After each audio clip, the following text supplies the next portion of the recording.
I started making this channel at your fucking boy's house. No, I started doing this whole thing roughly. God damn it. You, you shit piss ass fucker. Alright. So, I started doing this whole animation thing.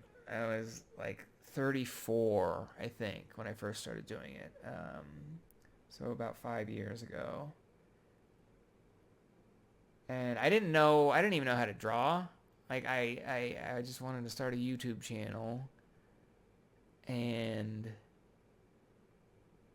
I didn't know what the hell I was gonna make. I just wanted to do something because I was doing nothing with my life. I would go to work and then go to the gym and then come home and play video games and watch YouTube. Like I had a career that I made not horrible money, but like I wasn't doing anything. So I wanted to do something. I got to a point where I was just like, I can't stop. I can't not do something. This is fucking driving me insane.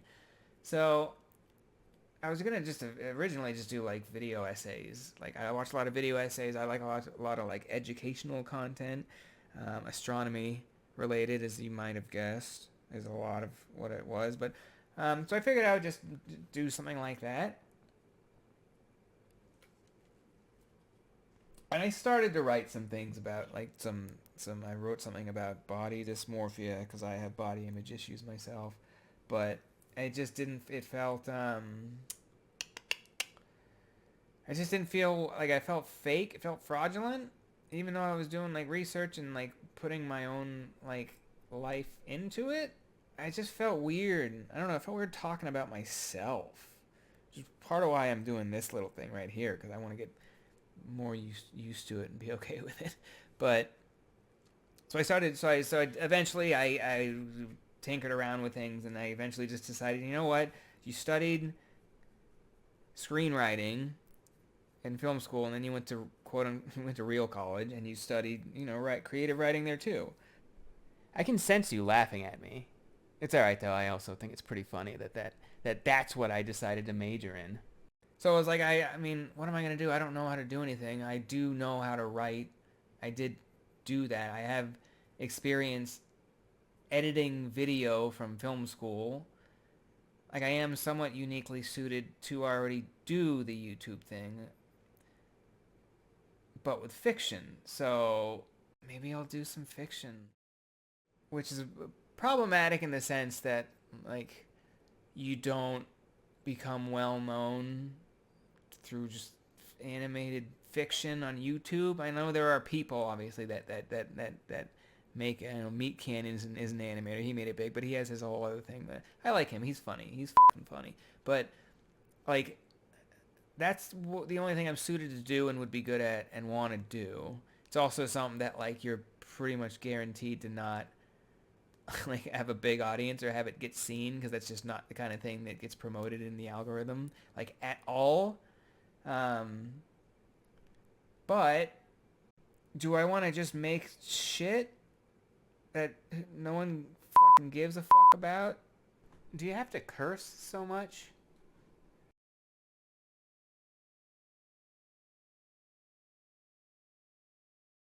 Or do I want to create something that feels authentic and real?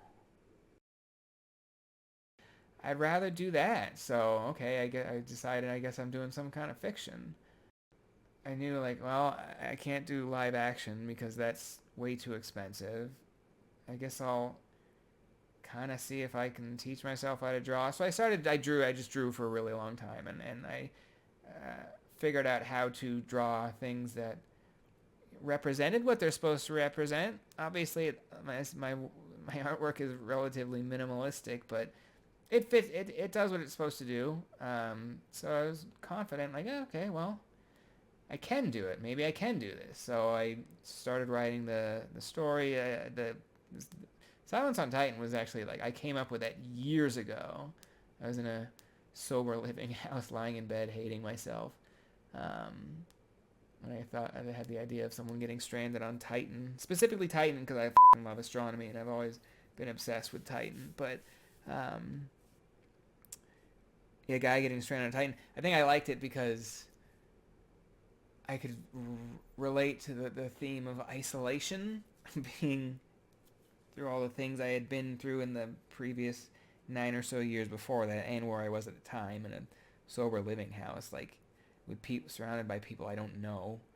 Um, so yeah, I was like, oh, that story stuck around. I really liked that story, so I started making that, and the more I drew and wrote that, the more I realized, yeah, no, this is what I want to do. I wanna make this show.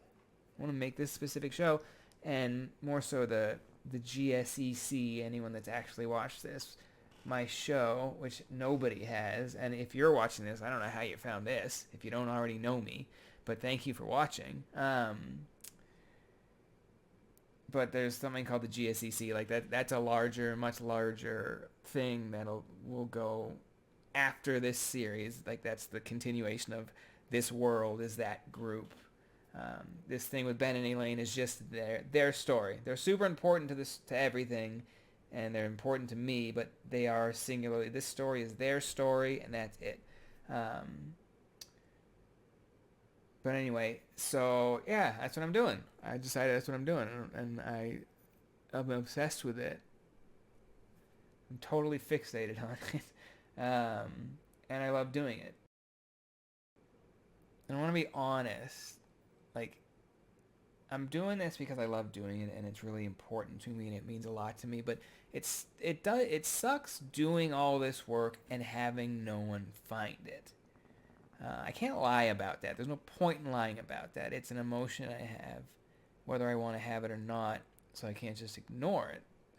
And even though I'm legit just doing this out of some strange compulsion, it still sucks not having an audience. And I don't know anything about how to market myself or use social media. I'm kind of a Luddite in many ways, if I'm being honest, which is probably a good thing now. But I'm sure that has something to do with my invisibility, maybe. I don't know. But just because you make art purely for the love of it with no motive for profit or anything, you still want people to see it. You want to make people feel the joy you get in making it. So why do it if nobody's going to see it? I have no idea. Like, I have no idea. Why do I have to blink in certain patterns sometimes? Or I get a mild panic attack? Does it matter? I was going to make a point about it, the whole importance of making something for nobody is the best way to make authentic art, which it is. That's true, but I don't know. I'm just kind of in love with doing this. The animating, not the blinking thing. That's annoying. Speaking of that, why do I have to touch the stove, oven, and microwave like 3 separate times before I go to bed to make sure they're off? That's not even how microwaves work. They don't stay hot after you turn them off like an oven. And why do I have to straighten everything whenever I get nervous? That's called obsessive compulsive disorder.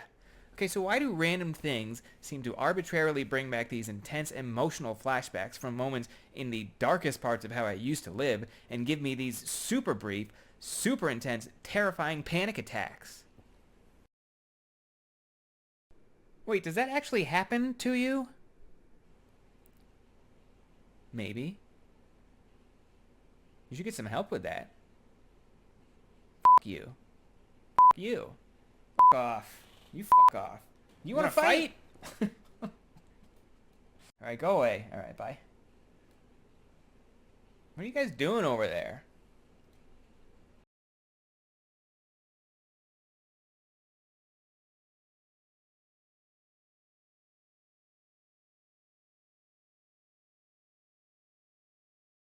Why do you do all the beeping with the swearing? I don't know, because it's funnier that way. Is it?